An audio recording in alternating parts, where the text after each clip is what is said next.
has its own version of Epstein files, the Ajmer S scandal.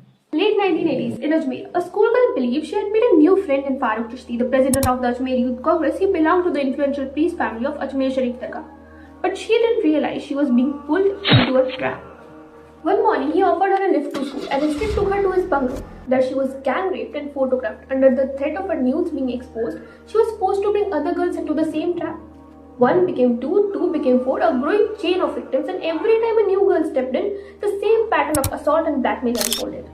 Cycle continued and more than 500 Hindu girls were exploited, some as young as 11, like literal children.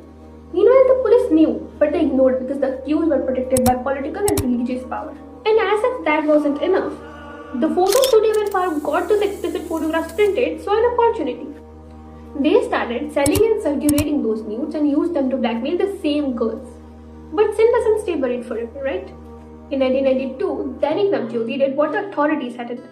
They published the crime. Ajmer erupted, anger spilled everywhere. But in a conservative society, exposure was not justice. It was a death sentence for girls. They were branded as shame, families disowned them, six chose death over humiliations, others fled the city, changed their names, or were hurried into marriages to bury the past. Even the girls who were not victims were pulled out of schools. And the main culprits, you may ask? Farooq Chishti walks free. Years before the world said the name Jeffrey Epstein out loud, Ajmer had already left the pattern. Powerful men, vulnerable girls, and a system that moved too slowly to save the innocent.